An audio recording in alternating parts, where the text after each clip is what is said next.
Hey everybody, how's it going? This is the Scrapper Tap Podcast, and I'm Jared Cole. Today I'm going to be going over UFC Fight Night Blaydes versus Volkov, going down Saturday, June 20th. That is going to be a great main event. I'm going to break down that whole card here in a minute. First, I'm going to do a really quick recap over UFC Fight Night I versus Calvillo. I had a really good night. I went 9 for 10. If you watch the video, technically I went 8 for 10 because on the video I did say I was that I was picking Jessica I, but I watched the weigh-ins and I did not like what I saw. She had trouble stepping off the scales. She needed help. And right there, I pulled her out of every draft card. I made a Facebook post and a comment on the video just saying I'm pulling my pick and I'm changing it to Calvillo. So if you go by that, I went 9 for 10. I was only off on the first night of the first fight of the night, which was Aguilera versus Anthony Ivy, and Aguilera came out and knocked him out in the first round. Other than that, I had a great card, got the rest right. I had a pretty good night on Draftkings, and it wasn't bad, man. The other fight that really stuck out was Marvin Vettori and Carl Roberson. That's what I picked. I picked Vettori to get it done. I kind of thought he was going to do it on the feet, which he was for a bit, but he ended up tapping him out and submitting him, and that was a really fun fight. Good fight to watch. And in the main event, man, I don't know if it was because of the weight cut, the issue. She missed it just by a little bit, but like I said, she didn't look good. And the whole fight, it almost looked like she was more surviving than trying to finish it or, throwing too many punches. It was just lackluster, It was a lackluster fight. And Calvillo did everything she needed to do to get the win. I feel like she almost won every round. I think they gave Jessica I one or two, or I think just one round, like in the second or third. Maybe third or fourth. But, yeah, man, Calvillo definitely took that one. And, we'll see where she goes with it. But, yeah, that was UFC Fight Night I versus Calvillo. I went 9 for 10 and had a good night. Let's see if we can keep that rolling for UFC Fight Night Blaydes versus Volkov. All right. Man, it's a pretty solid card. On paper, it's a little bit better than this last card. But, this last card actually had some really good fights, especially in the prelims. Some quick finishes. So let's see if this card lives up to it. It looks like it should, man. Especially the main event with pretty stacked lineup. So I'm gonna start with the prelims, and I'm gonna fire through those really quick, give my picks, quick details, and then let's break down the main card. Here we go. All right. So the first fight we got, start off the prelims, is Austin Hubbard versus Max Roskopf. All right. So Roskov's a newcomer. He's 5-0 in his MMA career, but this is his UFC debut, and he's a wrestler. He's he's with the grappling, and supposedly, man, what I've heard, he's a good prospect, a good kid. We'll see how it goes, and he's taking his on Austin Hubbard, which is probably the correct opponent for this kid. I like Austin Hubbard. He puts on good fights. He's in decent fights, but he's 1-2 in the UFC. His win is over Prepolek. But either way, man, he just hasn't shown much in the UFC. He's getting a newcomer, so usually I want to lean towards Austin Hubbard, a little bit more experience, rather than the newcomer. But, yeah, I'm going to go with the grappler, man. I think he's going to have his way with Austin Hubbard, and he might get quite a few takedowns, So I'm going to go with Max Roskopf to beat Austin Hubbard. That's how we're going to start. All right, next one we got Roxanne Modafferi versus Lauren Murphy. It's the flyweight women's division. Murphy's ranked 6th and Modafferi's ranked 5th. So this is a pretty big fight for that division. Let's see if Murray can jump over. So Roxanne Modafferi has, everybody knows in the UFC community, she wasn't so good at when she first started, but she seriously has gradually gotten better since the start. And now she's putting on some pretty good performances, great performances, and making her name. Obviously she cracked the top 5 with that win over Macy Barber, which Macy Barber was very hyped up. Yes, she got an injury in that fight, so maybe that had a bit to play with it to take part. But she's doing what she has to do. I was going against her on the last couple fights, especially against Macy Barber, but hey, man, she proved me wrong. She's looking to become a couple more wins. She might be in a hunt for, the title hunt. We'll see. I don't really see that happening. And then we got Lauren Murphy. All right. Her last win was over Andrea Lee. A lot of people don't think she won that fight. I believe that was here in Texas.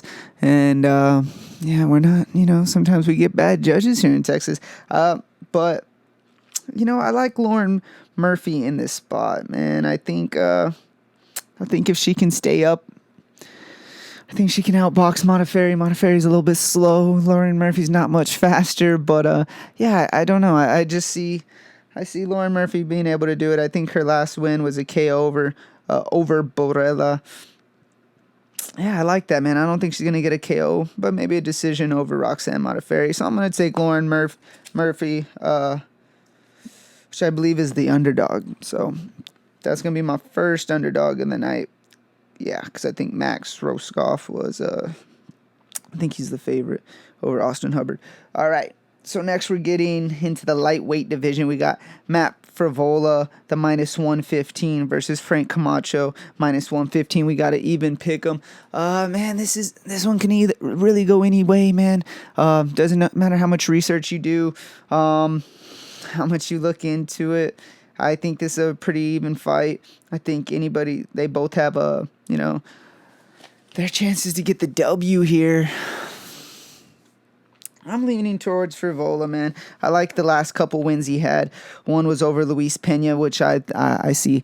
He's a really good fighter, man. I enjoy him. I look highly at him. So when someone does defeat him, sticks out a bit. So, yeah, man, I'm taking Frank Frivola over Frank Camacho, and I know that wasn't I saw a lot of people going with Camacho, which I don't, I see why, and I'm not going to be surprised if he gets the win, but I'm going to take Matt Frivola to get the win. Either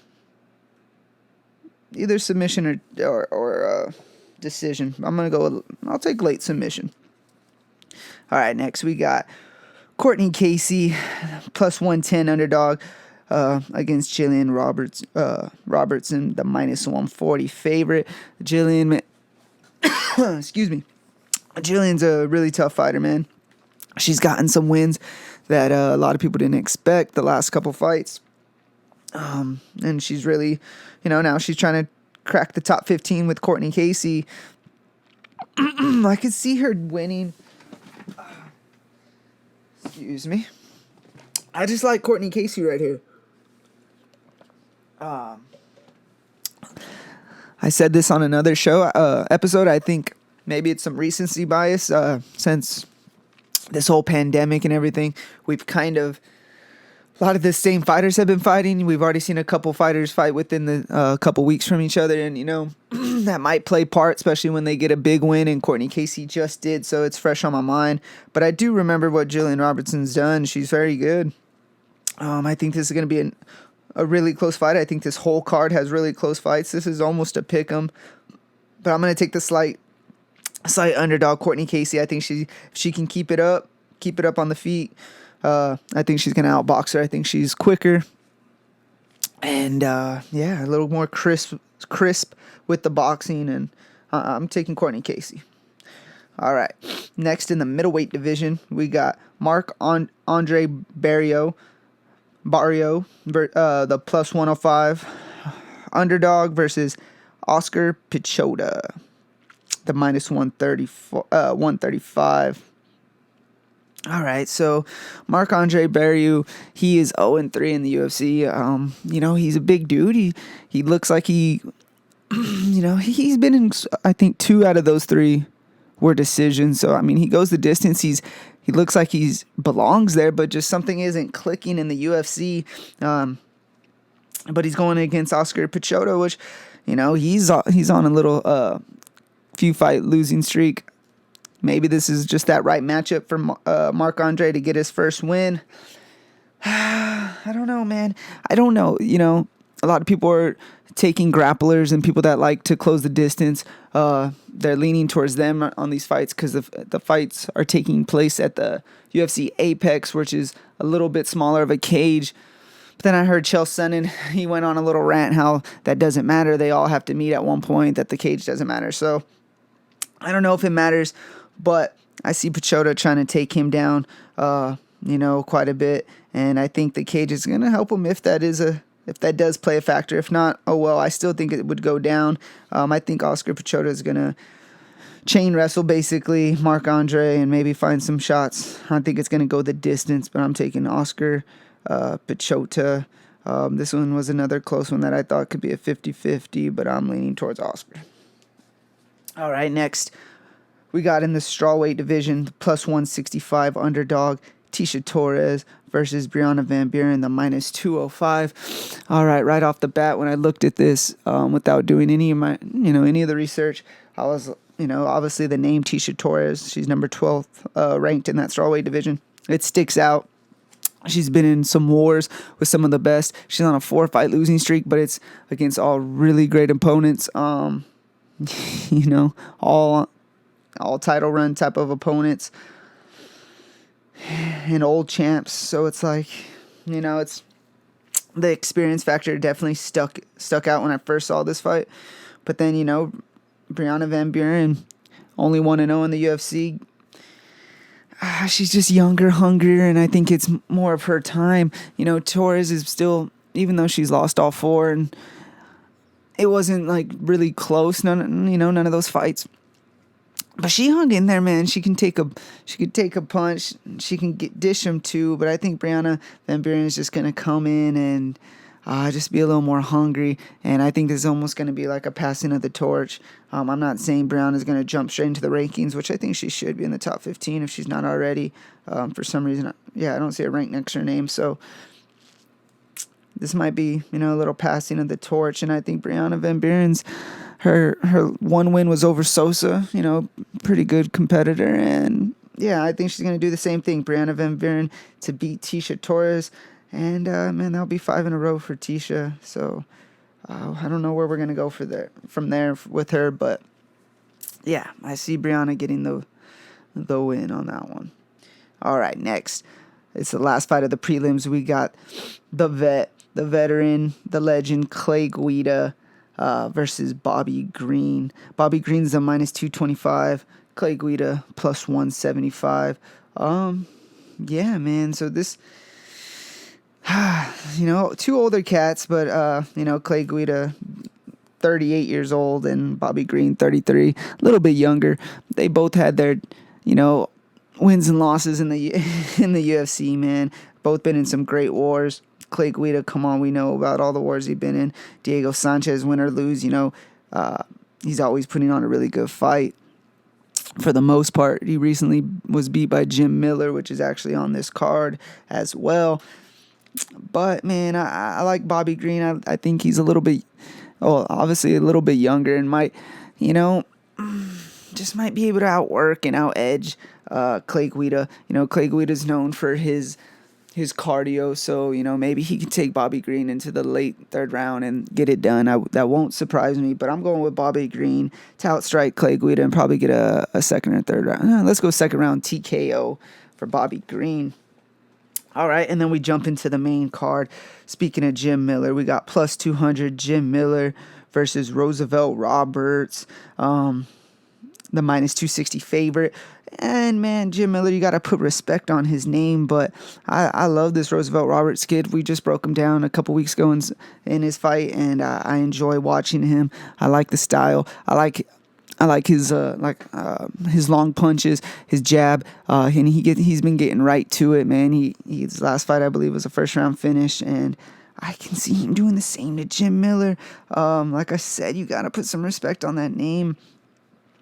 But I think he's just, he's out of his prime. I don't see him. He's definitely not making another run. So, this might be the type of fight that just kind of builds up Roosevelt Roberts' career and his name. And,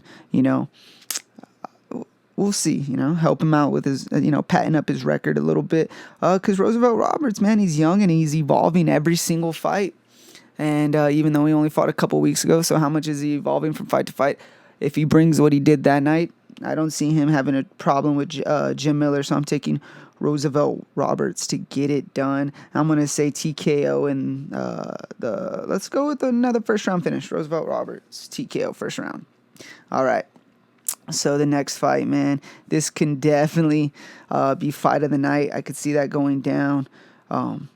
We got minus 150 Bilal Muhammad versus Lyman Good plus 120. Man, this is a good one. I enjoy watching both these guys fight. Lyman Good is a killer. He's a beast. His last win was a KO over Chance Rencounter, which Rencounter can take a punch. He likes to go, he's known for going decisions, and Lyman Good just finished him. And he has that type of power, that one-punch power that could end it. And then, we got Bilal Muhammad. His last loss was to Jeff Neal, which is a beast. And, if you know Jeff Neal, that doesn't look bad on the resume when you get one of your only losses is to Jeff Neal.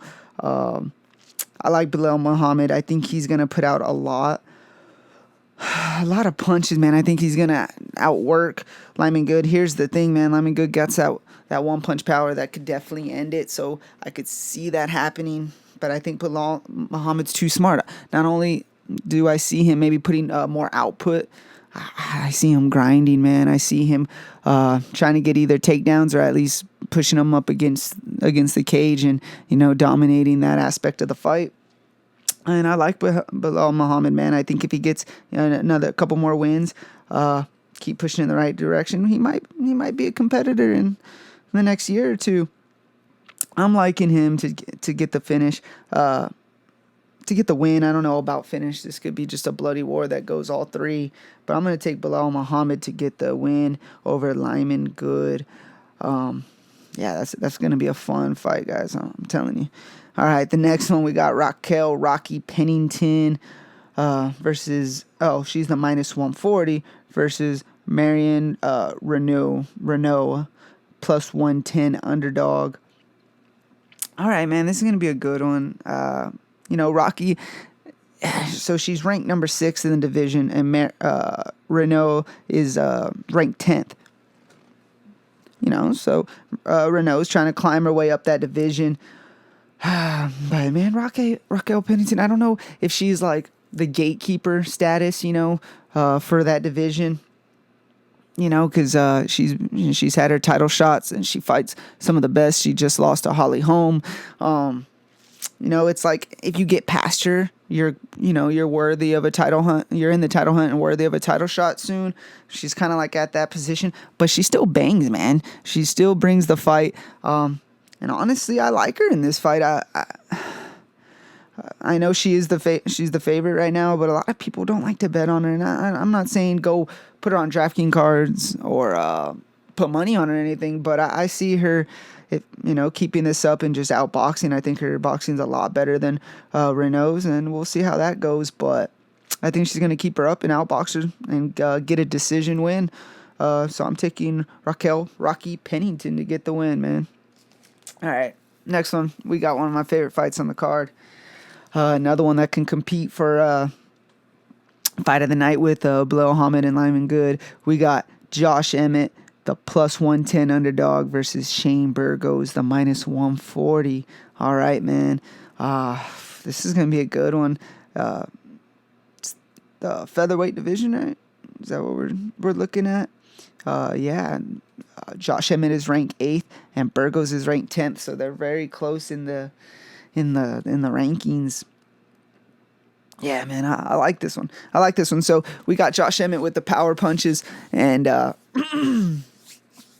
one punch knockout power. But the thing with that, he kind of sits back and he waits for it. He kind of expects it. His last 2 wins are KO, so he obviously knows what he's doing, and he likes that style of fighting. But I think Burgos is definitely gonna outwork him, man. I think the punching, the sheet At the end, it's going to be all leaning towards Burgos. I think he's going to outwork him unless Josh Emmett lands that big punch. Now, there's a chance Burgos is winning all the way to the third, and then Emmett catches him. That won't surprise me at all. His last loss, Burgos, is to Qatar. Calvin Kattar, Qatar. And after that, he's been on a little streak. And losing to Kattar, there's nothing wrong with that. Look what he's doing right now. He just beat Jeremy Stephens, and he's making his run. Excuse me. So, yeah, man, I think we're going to take the output. Also has a killer chin is Shane Burgos. So I'm going to take the output, the chin, the fight IQ of Shane Burgos to get it done. I think he's going to avoid the big shot from Josh Emmett. And I think he's going to get it done, and I'm thinking either a late KO, a TKO, or decision. But, man, I'm telling you right now, Josh Emmett's there. I'm going to have him on quite a few Draftkings cards. He's a really good underdog. I'm actually going to go over a couple underdogs that I like towards the end that people should be taking a look at, especially for DraftKings. So I'm taking Shea Burgos. All right, after that, we got the main event, heavyweight division, Curtis Blaydes versus Alexander Volkov. And I think this is the biggest, I think Volkov is actually the biggest underdog of the night. He's ranked 7th in the heavyweight division, and we got Curtis Blaydes ranked 3rd. Volkov might be slightly better at boxing, but I don't know, man. Curtis Blaydes, he's been knocking people out and changing people's minds that he's not just a wrestler, that he can get it done. So, I don't know. I think his only path to victory is keeping Blaydes up and away and, catching him. But I think Curtis Blaydes at any point of this fight can take him down and do what he does best, ground and pound. That's what I see happening. I see Curtis Blaydes probably landing a couple good shots. And if Volkov doesn't fold, I can see him just taking him down and literally just raining on him until they stop at a TKO. And I'm thinking not too late, too. I'm thinking first or second round. Yeah, man, that one, it was going to be a good one, man. The only loss that Curtis Blaydes, let's put this into perspective. The only loss he has 2 losses, and they're both to Francis Ngannou. So he wasn't able to wrap him up or get him down. But Ngannou is a beast. He's a killer. He's going to have a title shot here in a second. And that says a lot, that your only loss is to Francis Ngannou. And then bounce back and do what you have to do and make it another run. I don't see what's stopping Blaydes, besides Ngannou. But I think he's going to take down Volkov at will. And I think he's going to get the win. And like I said, a TKO first or second round to Curtis Blaydes. And that's the main event. Yeah, man. So I'm going to go over a couple underdogs that, especially for DraftKings, that wouldn't be bad to take. The first one right off the bat, I just talked about him, Josh Emmett. I like that one a lot. I actually already have him in a DraftKings card. And that's not a bad play because he could literally erase everything that's happened that whole fight with one punch. So that's a very good underdog play. Another good one is Lyman Good. He has that same deal as Josh Emmett. He has that one-punch power. And, who knows? If he's on that night, he can outwork Bilal Muhammad throughout the whole fight. And it might not just be that one-punch power. I could see Good doing that, but also he has that one-punch power. So that's another good underdog to take if, DraftKings. And, another one that's not too horrible. I like Tisha Torres, not so much for DraftKings because I don't think her output's going to be enough to get you all those points. But if, you're stacking up your card and you need someone that's an underdog that's very cheap priced, Tisha Torres is not a bad one. Other than that, there's the Pick'em with Frivola, Roxanne. Oh, Lauren Murphy was another underdog that I would like. I'm probably going to take her in a couple cards to get it done. And Austin Hubbard as well. It's hard to cause a newcomer as the favorite. That doesn't happen too often, so I wouldn't be surprised if Hubbard gets the win. But those are a couple underdogs you can keep an eye on.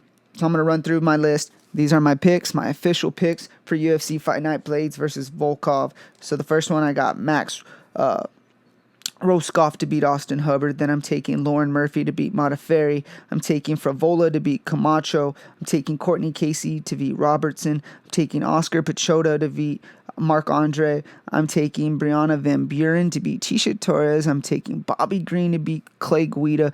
I'm taking Roosevelt Roberts to beat Jim Miller. I'm taking Bilal Muhammad to beat Lyman Good. I'm taking Raquel Pennington to beat Marion Renault. I'm taking Shane Burgos to beat Josh Emmett, and I'm taking Curtis Blaydes to beat Alexander Volkov by TKO due to elbow.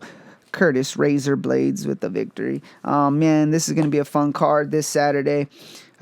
Enjoy, man. I hope y'all tune in and enjoy the fights. Let me know who y'all got. Leave them in the comments. Hit me up. Let me know. Thanks for tuning in, man. This is the Scrap for Tap podcast.